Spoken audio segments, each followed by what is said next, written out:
Hola, ¿cómo les va? Bienvenidos. Bueno, en esta clase vamos a hablar de parásitos y generalidades de los mismos. Entonces, lo primero que nos vamos a preguntar es ¿qué es un parásito? Un parásito es un organismo metabólicamente dependiente de otro organismo, el cual se denomina hospedador y que eventualmente puede producir un daño. Los parásitos, para completar su ciclo de vida, es decir, su desarrollo, pueden requerir un hospedador o más hospedadores. Si el parásito requiere un solo hospedador, estamos hablando de que tiene un ciclo de vida directo. En cambio, si el desarrollo del parásito requiere de 2 o más hospedadores de diferente especie, el ciclo de vida de este parásito se denomina ciclo indirecto. Otros conceptos que resultan interesantes definir son parasitismo y parasitosis. El parasitismo es una relación biológica entre dos especies vivas diferentes, el parásito y el hospedador, y el medio ambiente en donde viven. El parasitismo puede representarse como la tríada ecológica, en la cual el parásito, el hospedador y el medio ambiente mantienen un equilibrio dinámico. Mientras que la parasitosis es la enfermedad infecciosa causada por el parásito.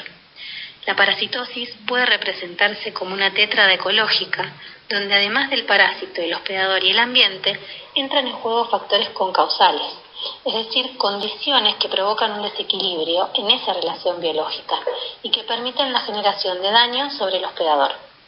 Algunos ejemplos de factores concausales pueden ser las condiciones sanitarias, las condiciones de vivienda, el acceso a servicios públicos, entre otros.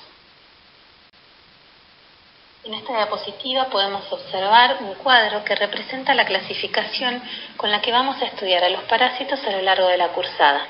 Por lo que podemos ver, están divididos en dos grandes grupos, los protozoos y los metazoos. Los protozoos corresponden principalmente a organismos unicelulares, mientras que los metazoos son organismos principalmente pluricelulares.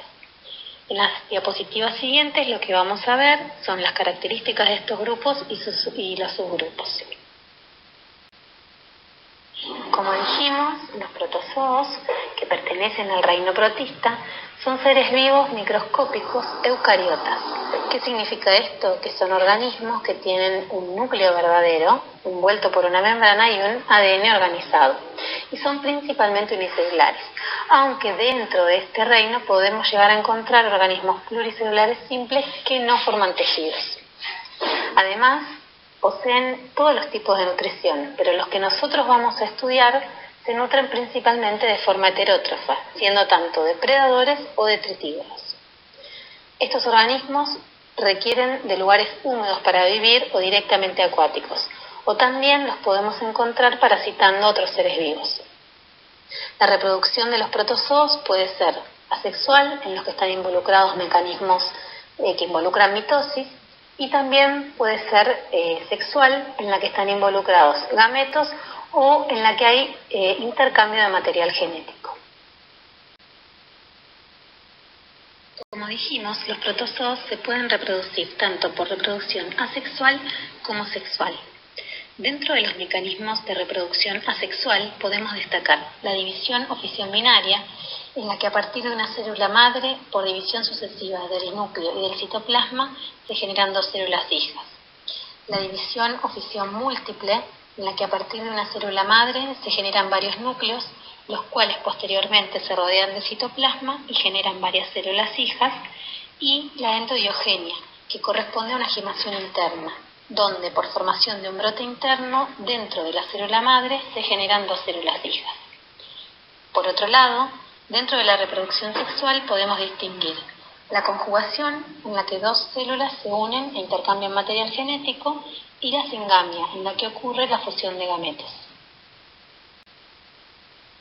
Los protozoos pueden ser clasificados en grupos funcionales de acuerdo a su movilidad en amebas, flagelados, ciliados y apicomplexa. Las amebas estructuralmente poseen ecto y endoplasma, a partir de los cuales se generan los pseudópodos, que son las estructuras que les permiten la locomoción. En general son protozoos de vida libre, aunque pueden ser comensales o parásitas, y poseen una estructura vegetativa que se alimenta y que es móvil, que se denomina trofozoito, y una estructura de resistencia denominada quiste. Su reproducción es asexual y se transmiten por vía oral. Un representante de este grupo es la entamoeba histolítica. Los flagelados, como su nombre lo indica, poseen un flagelo largo o varios que les permiten la locomoción. Este grupo se divide en dos grandes grupos de flagelados, que son flagelados con cinetoplasto. El cinetoplasto es una estructura mitocondrial que contiene gran cantidad de ADN, y un representante de este grupo es el Trypanosoma cruzi. Y los flagelados sin cinetoplasto, que son ejemplo de este grupo, la Giardia lamblia y la Trichomona vaginalis. Por otro lado, se encuentran los ciliados, que poseen alrededor de toda su superficie extensiones citoplasmáticas cortas que son denominadas cilios y que son los responsables de su locomoción. Un ejemplo de este grupo es Balantidium coli.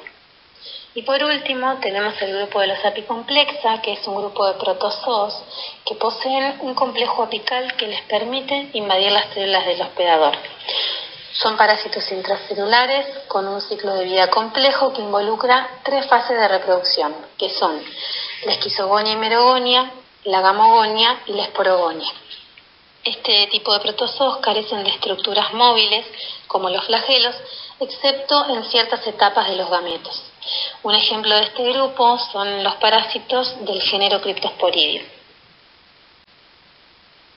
En esta diapositiva, a modo de ejemplo, vamos a ver el ciclo de vida de un protozoo flagelado con cinetoplasto, que es el Trypanosoma cruzi.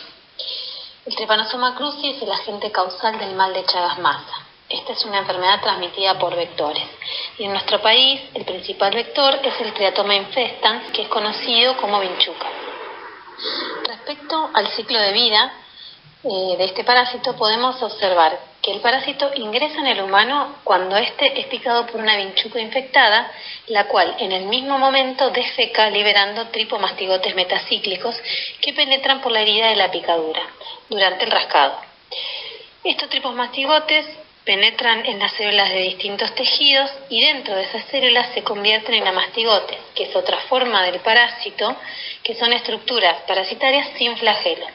Dentro de las células se multiplican por división binaria. Luego vuelven a convertirse en tripomastigotes, los cuales pueden reinfectar nuevas células y volver otra vez intracelularmente a ser amastigotes. Cuando las células se rompen, se liberan los tripomastigotes al torrente sanguíneo. Y si una vinchuca en ese momento se alimenta del hospedador infectado, ingiere los tripomastigotes sanguíneos. Ya dentro de la vinchuca, en el intestino medio, los tripomastigotes se convierten en epimastigotes, que es otra forma parasitaria con flagelo. Ahí en la vinchuca, en el intestino medio, se dividen por fisión binaria y luego en el intestino posterior de la vinchuca se transforman en los tripomastigotes metacíclicos que serán liberados en una próxima picadura. Bueno, hasta esta diapositiva vimos las características de los protozoos. Ahora veremos las del otro gran grupo de parásitos, que son los metazoos. Los metazoos pertenecen al reino Animalia, es decir, que son animales. Son organismos eucariotas, pluricelulares y de alimentación heterótrofa. Dentro de la subclasificación que vamos a ver de los parásitos metazoos humanos, se incluyen a los helmintos, a los artrópodos y a los anélidos. La palabra helmintos deriva de helmis, que significa gusano. Estos gusanos son animales invertebrados de vida libre o generalmente endoparásitos. Poseen diversas formas del cuerpo, ya sea aplanado, en forma de cinta, tubular. Pueden tener reducción o pérdida de aparatos o sistemas, pueden ser dioicos o hermafroditas, y en la mayoría de los casos han desarrollado órganos de sujeción como ventosas, espinas, ganchos, dientes, estiletes, etcétera, que les permiten sobrevivir dentro de los hospedadores, anclarse y sobrevivir. Por su lado, los artrópodos en general son ectoparásitos o animales ponzoñosos. Ejemplo de ectoparásitos pueden ser ácaros, garrapatas o piojos. Y los anélidos generalmente son de vida libre, excepto por los hirudíneos, que son las sanguijuelas, cuyas formas adultas son ectoparásitos hematófagos.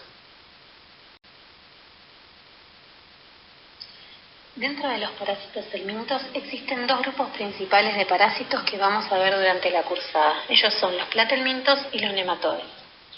Los platelmintos son gusanos planos acelomados, es decir, que no tienen cavidad corporal. Tampoco tienen sistema circulatorio ni respiratorio y muchos no tienen sistema digestivo, y si lo tienen es incompleto. Además, son hermafroditas suficientes, presentando un sistema reproductor muy desarrollado. Si bien existen platelmintos de vida libre, muchas de las especies son parásitos que necesitan varios hospedadores para que se desarrollen, tanto el estadio larvario como el estadio adulto. Ejemplo de los platelmintos son la Taenia saginata, la Taenia solium y Echinococcus granulosus. Los nematodes son gusanos redondos pseudocelómicos con simetría bilateral.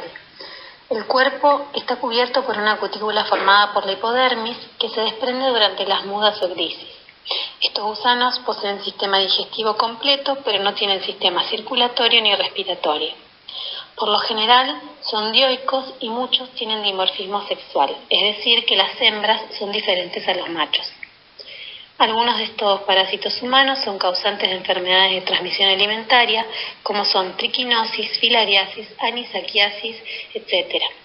Algunos ejemplos de nematodes son Ascaris lumbricoides, Enterobius vermicularis y Toxocaracanis. A modo de ejemplo, en estas dos últimas diapositivas vamos a ver el ciclo de vida de un parásito mecazoplatelmiento.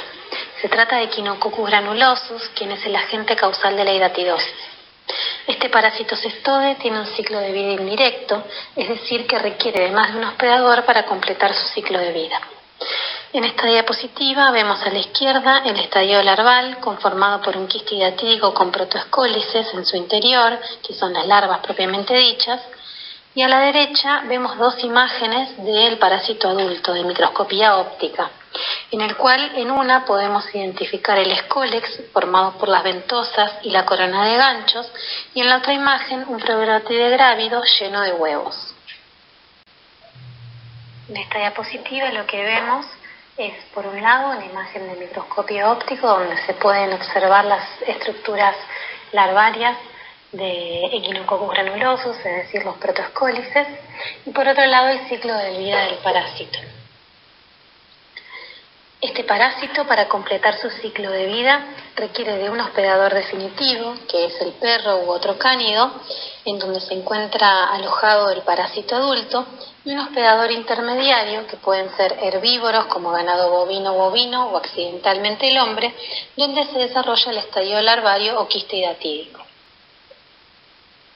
Entonces, como dijimos, el parásito adulto que está alojado en el intestino del perro produce huevos embrionados que son liberados al medio ambiente junto con las heces del hospedador definitivo. Estos huevos quedan en el ambiente y son ingeridos por el hospedador intermediario por vía oral. Ya en el hospedador intermediario, el embrión es liberado y migra a través del sistema porta-hepático hasta alojarse en tejidos, principalmente hígado y pulmones, aunque puede migrar hacia otros órganos. En estos órganos se desarrolla el estadio larvario, que está formado por el quiste hidatídico lleno de líquido hidatídico y de protoescólices, que son las larvas propiamente dichas, en su interior. Si este quiste es ingerido por el hospedador definitivo, cada uno de estos protoescólices que contiene puede desarrollar un adulto y de esta forma se estaría cerrando el ciclo.